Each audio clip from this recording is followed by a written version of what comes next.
ఈరోజు స్వచ్ఛ ఆంధ్ర స్వచ్ఛ దివస్ కార్యక్రమం సందర్భంగా జొన్నవాడ గ్రామాన్ని ఎంచుకోవడం జరిగింది. కామాక్షమ్మ గుడి ముందర ఈ పరిసర ప్రాంతాలన్నీ శుభ్రంగా ఉంచే విధంగా చూసుకోవడం జరిగింది. మన ప్రభుత్వం ప్రవేశపెట్టిన ఈ స్వచ్ఛ ఆంధ్ర గురించి మీకు అందరికీ తెలుసు. ప్రతి మూడో శనివారము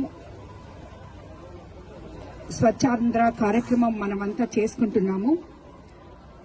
నేను ఉన్నప్పుడు నేను చేస్తున్నాను, లేనప్పుడు నాయకులు ప్రతి దగ్గర కూడా స్వచ్ఛాంధ్ర కార్యక్రమాన్ని పర్యవేక్షించాలని చేయాలని కూడా ఆల్రెడీ చెప్పడం జరిగింది.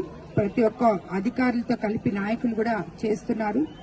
ఈ పరిశుభ్రత అనేది మొదట మనలో నుంచి రావాలి, మన ఇంట్లో నుంచి రావాలి, తర్వాత మన ఇంటి చుట్టుపక్కల ఉండాలి, అలాగే మన ఊరితో రావాలి, మన రోడ్లకి రావాలి. ఇలా ఒకటొకటి వస్తూ పోతే ప్రతి ఒక్క పౌరుడు ఇందులో భాగస్వామ్యం తీసుకుంటే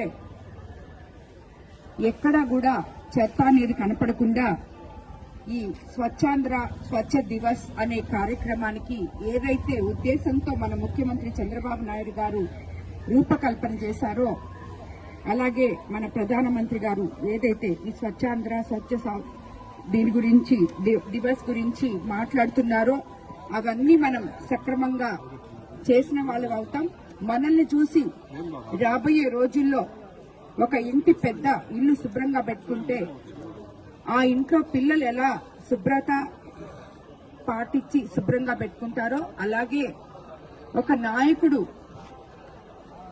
ఊరుని తన పరిసర ప్రాంతాలని శుభ్రంగా పెట్టుకుంటే ఊర్లో ఉన్న జనం కూడా దాన్ని పాటిస్తారని చెప్పి నేను అనుకుంటున్నాను. ఈ రోజు ఇక్కడ ఈ కామాక్షమ్మ గుడి దగ్గర మనం ఈ స్వచ్ఛ భారత్ స్వచ్ఛ దివస్ కార్యక్రమం చేసుకున్నాం. ఇక్కడికి వచ్చిన భక్తులు కూడా ఎంతో మంది భక్తులు రోజు వచ్చిపోతూ ఉంటారు. ఇది మన ఊరు కాదు, మంది కాదు, ఇక్కడికి వచ్చాం పోతున్నాం అని కాకుండా ప్రతి ఒక్కరూ కూడా వెళ్తూ ఉంటే దారిలో ఒక కాగితం అమ్మవారి గుడి ముందర గాని గుడి లోపల గాని పడుంటే దాన్ని తీసుకోపోయి చెత్తబుట్టలు వేస్తే అది మీరు అమ్మవారికి సేవ చేసుకున్నట్టే అవుతుంది. ఎందుకంటే ఆమె పరిశుభ్రత, ఎక్కడైతే పరిశుభ్రత ఉంటుందో అక్కడ దైవత్వం ఉంటుందని మన పెద్దలందరూ చెప్తూ ఉంటారు. కాబట్టి ప్రతి ఒక్కరూ కూడా ఈ స్వచ్ఛ భారత్ స్వచ్ఛ దివస్ మూడో శనివారంలో ప్రతి గ్రామంలో, మనకి కొవ్వూరు కాన్స్టిట్యున్సీలో 82 పంచాయతీలు ఉన్నాయి ప్రతి దగ్గర, అలాగే బుచ్చిరెడ్డిపాలెం కార్పొరేషన్ లో గాని ప్రతి దగ్గర కూడా నాయకులు మూడో శనివారం పాల్గొని